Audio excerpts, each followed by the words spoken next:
Guess who's back? We have so much to catch up on, and I have so many videos to create. I honestly don't even know where to start. So, let's see. Where do I even begin? Herpes video, very well received. I also made like a 60-second herpes facts video on my TikTok, which got almost 1 million views.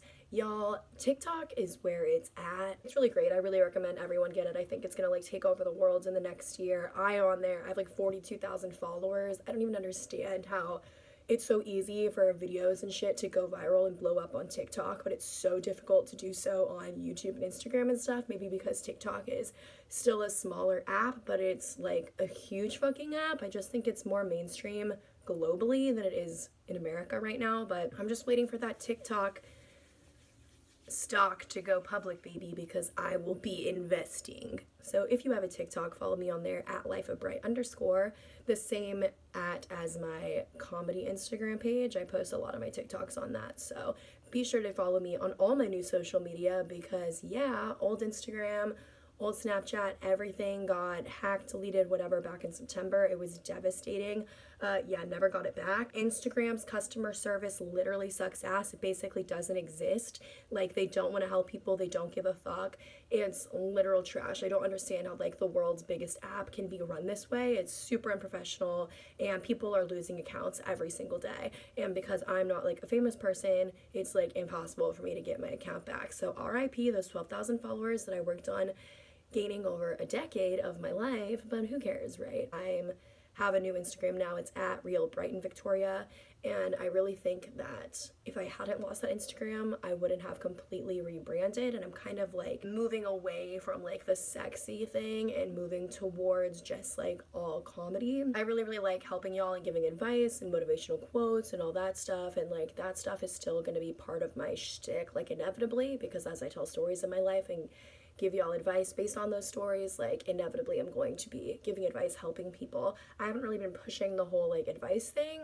Like, people don't really know this, but on my old Instagram, like, people would DM me and pay me 25 bucks for advice over situations, kind of like a life and dating coach. And like, I still want to do that, but I'm just like really focused on like the comedic route right now, and I wouldn't have ever taken comedy like seriously if I hadn't lost my old Instagram. But then when I lost it and made my new one, I was like, why don't I make 2 Instagram accounts? One, so I'll have a backup in case Instagram decides to fuck me again, and 2, so that I can have a place to put like funny things that don't fit well with like the aesthetic of like the nice curated main Instagram page that most people have. I have like a bunch of stuff written already, and I'm basically just waiting to overcome my fear of failure and bite the bullet and sign up for a open mic night slot and start doing stand up in Austin, because I really believe that I could be really good at it, and that could be like my calling. Like, I've been saying forever that I'm gonna be famous, and I think stand up might be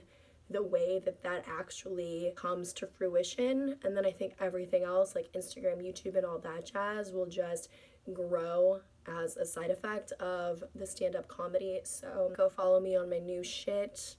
The herpes thing, again, really popular. I have like literally 100 million bajillion DMs from people asking, what do I say to people when I tell them that I have herpes? And when do I tell them? And I did turn both of those things into TikToks, but a lot of people on here don't follow my TikTok or don't have TikToks. Again, get on that train. So I am going to make one of my next upcoming videos all about what I tell people when I have herpes, like the text I send or what I say in person, when's a good time to tell them, like how soon into talking or whatever do you kind of let that cat out of the bag. So I will be helping everyone with that. My love life is non-existent.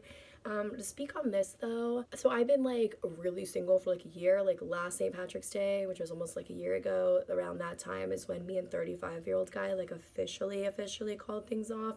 I don't even know if I was like talking about that on YouTube, but like him and I like re-entered each other's life like end of 2018, and it was a thing until like March of 2019. But it was just getting like so toxic because he wasn't giving me anything I wanted. Obviously, like nothing changed. Like I didn't go into it thinking anything would be different, but since it wasn't different, like frustrated me. So it just got to like this really toxic place where we were like arguing all the time, and we were not able to like see each other's sides on arguments. And our communication skills were literally shit.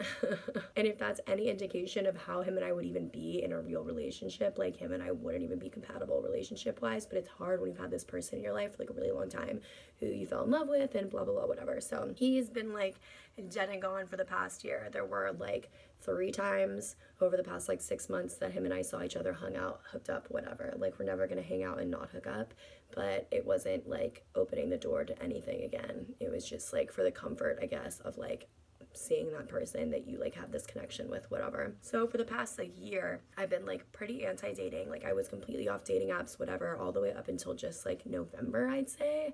Like super didn't even want to be on apps. I didn't want to even meet a guy. Didn't even want to like have sex with a guy. Like didn't give a fuck. Like I was doing just fine on my own, like meeting guys at bars, like doing the one night stand thing, whatever. Because yeah, just because I don't want to date and because I don't want to be serious with men doesn't mean I don't want to have sex and whatever. Like it's fun. So I've just been legitimately doing me, and then in November I downloaded apps again, kind of just to keep the ball rolling on the casual sex thing, just like it's easier obviously to find people to hook up with, go on a few dates with, whatever, just like wanting to do like the most casual things, whether that was just a couple dates, whether that meant ending up having sex. Like I just wanted it to be casual. So like I've been going for guys that I like enough, because I'm not gonna like want to spend time with or hook up with someone that like repulses me. But I've also been like selectively choosing guys that like I don't like that much, because I don't want to be in a position where I end up like growing feelings for someone and going down that whole road. Like just mentally I don't think I'm like prepared for that.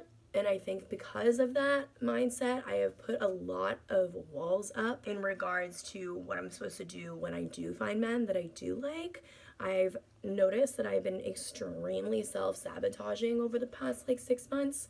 Like in November, I met a guy that I knew that I could really, really like, and I like totally fucked it. Like I blew up his phone about something, which this is my go-to self-sabotage, is get really mad about something that I don't even like have the right to be mad about, and then blow up someone's phone, which in general, I am like a one text per sentence kind of texter. Like you can look at text between me and my best friends and it's like 10 blue bubbles, 10 white bubbles. Like I don't know, it's just kind of how I text, but that's not what I mean. Like when I mean blow up, besides the fact that you're sending multiple texts, it's like I am fucking angry and I am unleashing something onto you, whether it is conscious, subconscious, a direct reflection of how I feel about you or not. It's like I'm just using you as a punching bag.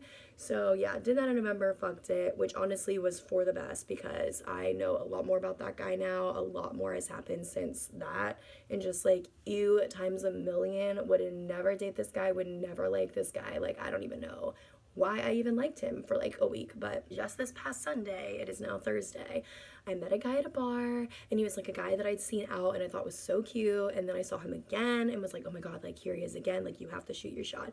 Hit on him, ended up like spending time together at the bar. Then I hadn't really drank that much, so I drove him and his roommate to his apartment, and then me, him, and his roommate just stayed up all night like talking, having so much fucking fun. Like me and this guy didn't do anything but make out. Like I was such an angel. Like I literally told him like I don't want to do anything more than make out, because I can tell that like I'm into you and I don't want to fuck this. How ironic. So then, because I get into my own head and I'm in this headspace of I don't want to like anyone, I don't want to go down that path, because no one wants to get hurt, right? And it's like when you like someone and you're like, oh, am I going to potentially enter down this path with this person, even though I've only met them once and I don't even know what that path could be. But it's just I'm an overthinker and I get in my own head, and then it's like, but if you don't want that for yourself, like how are you going to handle this? Because I'm so scared of like heartbreak and like feeling any negative emotional pain. I would much rather be doing what I've been doing and be emotionless as fuck and not give a shit about anyone, much more so than have a thing with someone for a month or two only for it to then fizzle out or go up in flames, and then I'm sad because I actually liked this person I just spent the month or two with. So I become very self-sabotaging when I find a guy that I actually like, just like I did with that guy in November. Now this guy Sunday, amazing night, like 10 out of 10 connection compatibility. Like I'm not even kidding. Like I literally texted my friends like I just met my future ex-boyfriends. Like literally, if I hadn't fucked this, who even knows where this could have gone. But me being a self-sabotaging fuck, when he didn't text me the next day, which there's like literally 5,000 reasons why someone doesn't text you, but my whole thinking is like, well, the connection was that great if you're not going to text me like right away and tell me like it was so nice to meet you, I had the best time, whatever. I, being this negative Nancy about men, am just going to go to this very negative headspace. So I went to this negative headspace and I blew up his phone.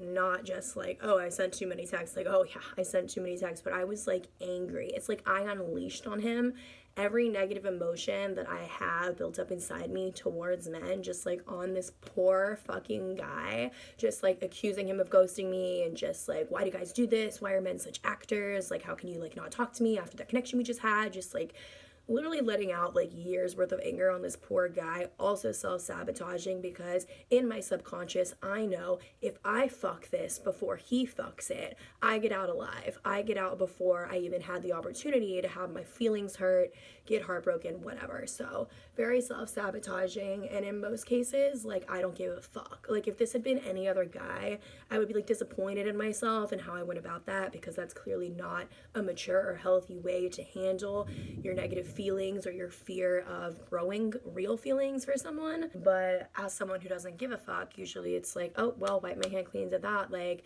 whatever, did my due diligence, got rid of him. Or like sometimes I'm the person that ghosts someone else, or sometimes I'm just like a bitch kind of on purpose because I don't want a guy to like me that much. I don't know why I do that. I just think I've been so hurt so many times that I'm at this point now where the walls are so built up that like I'd rather hurt you or give you a bad opinion of me before you can hurt me. And that's so fucked. And also I don't want people to have like wrong opinions of me, you know? Like now this poor guy who otherwise would have thought I was really fucking cool is like, no, this girl's insane. Like she's literally crazy. Like who the fuck does this to someone they don't know? But like at least I'm self-aware enough to like recognize that. But that's really something I need to work on. Like if this guy ever gives me another chance, like I'm going to kiss his fucking ass, because I cannot believe that I did that. I mean, I can believe I did that because that's kind of like a go-to, but like the second I didn't, well, the second it was like a 2-day fucking fiasco of me losing my shit. It was like the second I took a step back to like reflect on that, I didn't feel like good about it. It wasn't like, oh well, scared him off, wipe my hands clean of that. It was like, no, like I take it back, I wish I hadn't done it, because like the connection was so good. Also, y'all come to me for advice with dating and guys, so it's like huge for me to be vulnerable right now and admit that like sometimes I don't do the right thing. I have walls built up, and because of those walls sometimes I act inappropriately. I blow up phones, I lose my shit on guys that don't deserve it. Like I'm not over here like the Gandhi of dating and men. Like I have my own fucking battles that I have to work with. I just like in general am really good at knowing like what is and isn't the right thing to do with guys, and I definitely really did the wrong thing. What's even worse is that in the moment of me like blowing him up and just being so angry, like I was so fucking mad, and it wasn't even anything about him because he didn't do anything to me. Like that's something else I need to be aware about and work on, is like work through this anger that I have built up towards men, because I do have an anger built up towards men. Like I was literally just texting one of my friends about this. I was like, I'm honestly sitting here and I cannot even think of the last time I hooked up with or talked to a guy that didn't end up either being a huge piece of shit or completely fucking me over in some way. And then I really sat and thought about it, and the last guy that I was involved with in any sort of context that did not fuck me over and was a good fucking person, was open and honest with their feelings and intentions, was this dude I mildly dated at the very end of 2016. It's 2020 now. So that's another issue with me. Why am I picking the worst of men? Obviously, the kinds of guys I'm attracted to are guys that are fucking pieces of shit. So that's something else I need to work on. I think I need to like to do some soul searching when it comes to like my love life, and like figure out like what are the things I need to work on that like aren't a man's issue or are like subconscious issues that I can't just project onto a dude because he's a fucking dude, because not all dudes are the same. It was a big wake up call though this week, like doing that and actually caring and being really upset with myself and being really embarrassed and like knowing that there's nothing I can do to make the situation better. And I was really fucking upset about it, dude. Like I could have cried. I didn't cry because that would have been fucking lame, but I wanted to cry just because I was so angry at myself for not realizing before I did it, because my actions were so rash, I couldn't have even just taken a second to step back and be like, well, really think, like, did you really enjoy your time with this guy? Yes. Would you want to see this guy again? Yes. Like, I didn't even have that conversation with myself. It's just, there's always a timestamp, right, on any relationship. Like, unless you meet a guy that ends up being your future husband and you'll never get a divorce, you are inevitably going to be sad at some point, you know? So it's like, why would I ever want to be sad? And what's the chance this guy's like the guy for me? Like, probably, like, what's the actual chance? This is like my next boyfriend. So why don't I just fuck it up now before I give him a chance for a few months just to be crying in my bed in a few months, you know? It's really sick, backwards thinking. But that's where I'm at right now. So if you're wondering how my love life's going, I met my future boyfriend and literally was horrible to him and sent him a million texts being a psychopath just so that he wouldn't like me before he ever got the chance to. So yeah. I have a buttload of story times, because if over the past year I had been like anti-dating, anti-emotions, that means your girl has had many random hookup, a hookup fizzle out, a ghosting situation, you name it. I've gone through it. I don't know what I'm doing with this speaker right now, but I have many fucking story times for y'all. I've been MIA on YouTube. I have so many things to fill y'all in on. But like, I guess right now all you really need to know is like, I'm doing well.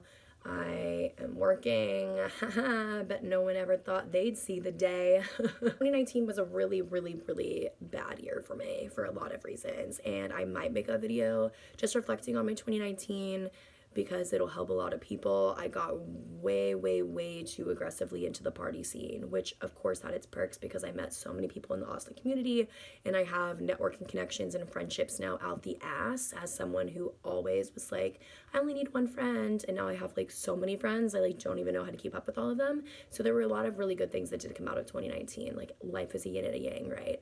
But when you party all the time and you're not working, so you have unlimited time to party, you kind of end up going down a self-destructive path.